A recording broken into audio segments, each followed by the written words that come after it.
वैरागी हूँ, मेरा किसी से राग नहीं है, लगाव नहीं है, और आप मुझसे शादी करना क्यों चाहते हैं? उन्होंने कहा कि नहीं, मैं आप जैसा विवेकवान, बुद्धिमान, तर्क संगत पुत्र प्राप्ति आपसे चाहता हूं। वो महिला बहुत ही सुंदर, जितनी सुंदर थी वो लड़की, जितनी सुंदर थी उतनी ही बुद्धिमान भी थी। एक ही शर्त रखी कि मैं आपसे इतना सुंदर पुत्र चाहती हूं, इसलिए मैं आपसे शादी करता हूं। बहुत ही मंद मुस्कान के साथ उन्होंने कहा, बस इतनी सी बात। स्वामी विवेकानंद उठे और उनके पांव छूए। बोले, माता जी आप ये क्या कर रहे हैं? बोले, मैंने आप ही को माता मान लिया और आप मेरे पुत्र मान। क्या कहा उन्होंने? मैंने आप ही को माता मान लिया और आप मुझे अपना पुत्र मानते थे। ये माता अब ये आपका पुत्र, ये आपका। इतना महान व्यक्तित्व, पर्सनालिटी, जो ये लिखा गया है। कभी कभी हमारे ऋषि मुनि अपने पद में ग्रस्त होते हैं, ऐसे में स्वामी विवेकानंद कहीं भी डिगे नहीं है और अपनी वही अकाट सनातनी संस्कृति को अक्षुण्ण बनाते हुए उन्होंने उन्हें अपना शिष्य बन गया, उनकी शिष्या बन गई। स्वामी विवेकानंद ने विभिन्न अपने मठ वहां पर स्थापित किए। 3 साल के बाद में स्वामी विवेकानंद जब भारत आए तो भारत आकर के जैसे वो जहाज से उतरे तो उतरते ही भारत भूमि पर लूट लगाने लगे, लूटने लगे। उन्हें बड़ा विद्वान लोग उनकी स्वागत अभिनंदन के लिए पहुंचे और वो जैसे इस धरती पर, इस पावन भूमि पर कदम रखा तो कदम रखते ही इसको चूमा, इसके डोट लगाने लगे। ऐसे डोट लगाने लगे कि जैसे एक नन्हा बालक अपनी माँ की गोद में, एक बहुत ही मासूम बालक, नन्हा प्यारा बालक अपनी माँ की गोद में खेल रहा हो, अटकेलियां कर रहा हो। ये देखो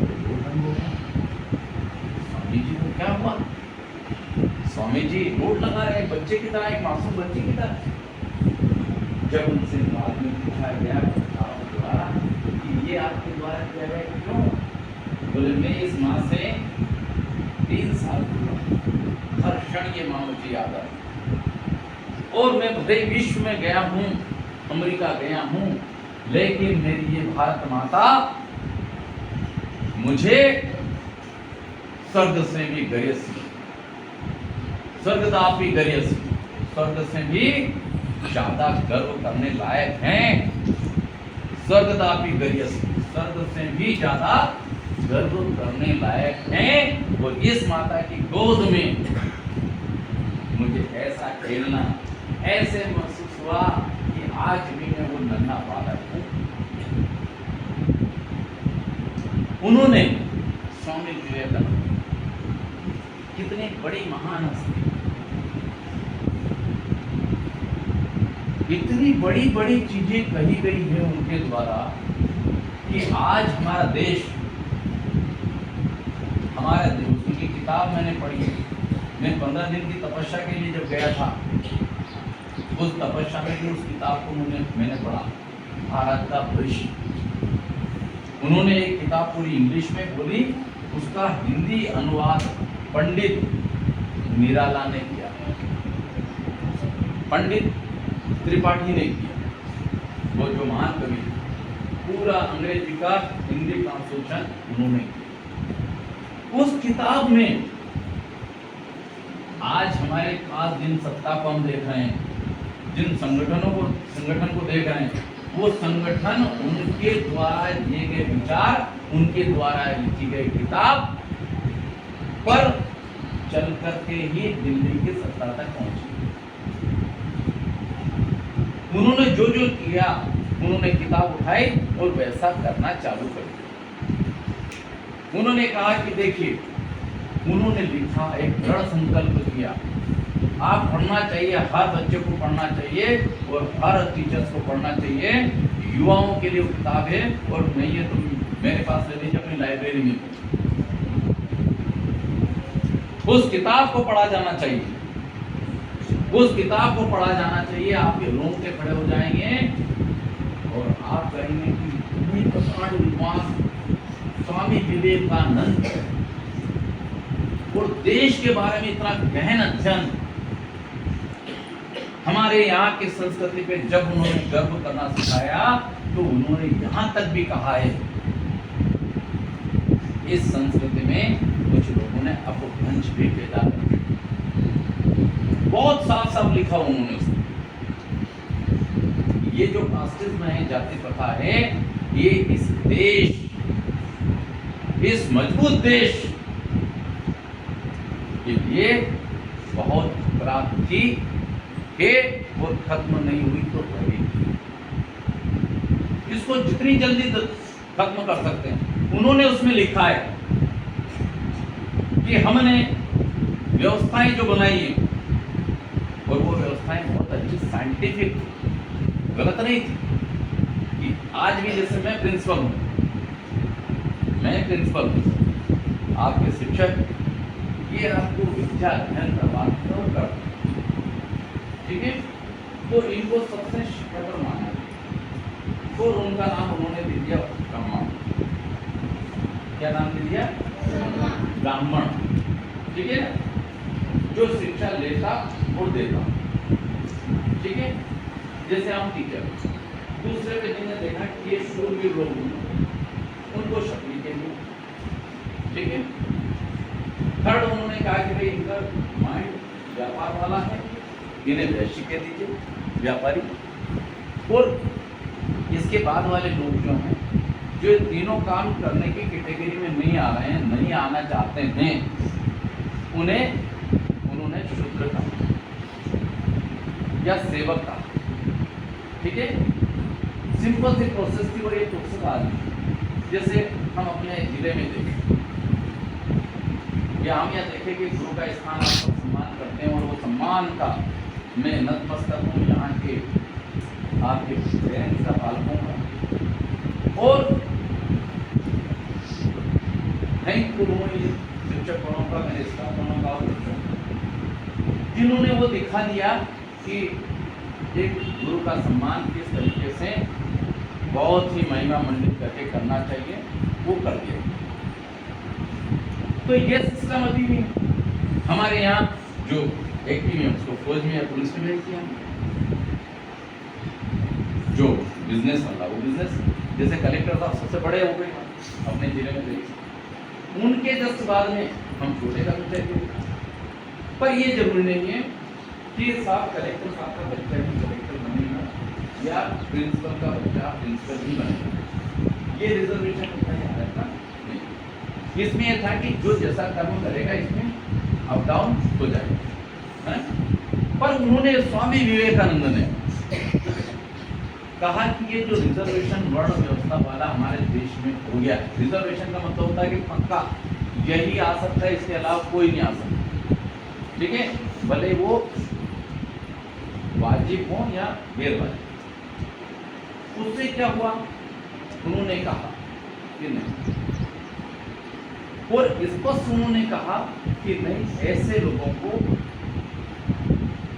जो अपने आप को ऊपर मानते हैं, उनके मानने का कारण है कि वो संस्कृत के विद्वान, संस्कार के विद्वान, संस्कार में आप उन्हें तो नीचे नहीं करते, लेकिन जो जिन्हें नीचा कहा गया था उन्हें चैलेंज किया, उनका आह्वान किया कि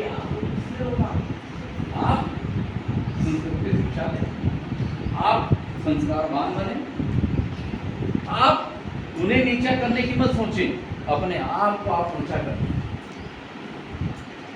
कितनी बढ़िया बात, स्वामी विवेकानंद ने कितनी अच्छी बातें कही, और उसमें जो उन्होंने ऐसी ऐसी चीजें कही है जो वाकई में सत्ता है। उन्होंने ये कहा